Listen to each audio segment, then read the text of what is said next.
السلام عليكم، مرحبا بكم في فيديو جديد. اليوم ان شاء الله راح ندير لكم وصفه سهله وسريعه. تابعوا معايا الطريقه. في مقله راح ندير شويه بصله وثوم، ونزيد لها الزيت، ونزيد لها توابل كمون وراس حانوت.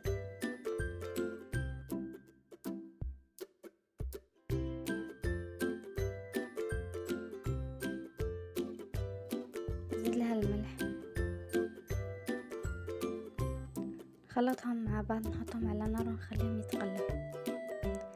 بعد ما قليتهم راح نزيد لها كمية من طماطم مرحية،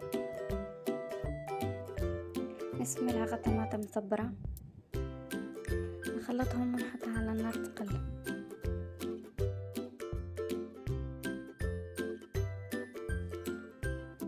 من جهة أخرى راح نجيب بطاطا كنت قطعتها وفورتها في الكسكاس.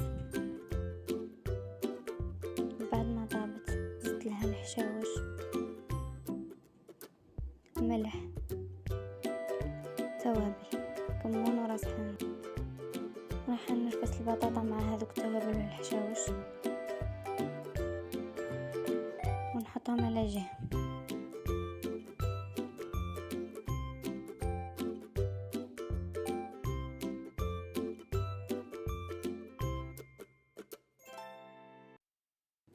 نزيد نوجد الحشو. راح ندير دجاج، ثوم، توابل، ملح وراس حانوت وكمون. نزيد لهم الزيت،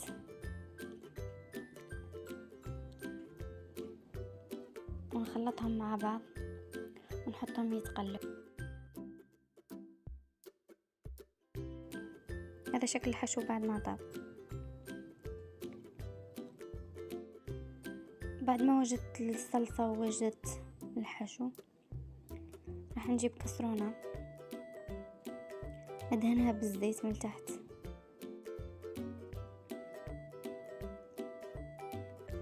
ونجيب هذيك البطاطا ونشكلها على شكل صحن.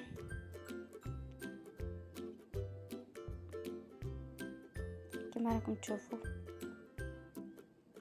ونكمل باقي الحبات بنفس الشكل.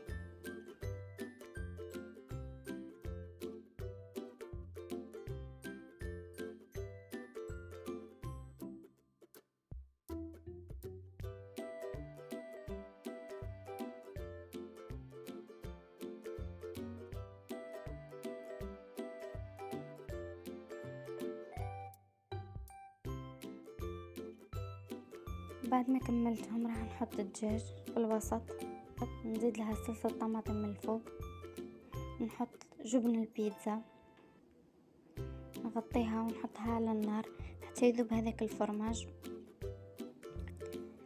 هذا الشكل النهائي للوصفة متاع اليوم، ان شاء الله تعجبكم وتجربوها.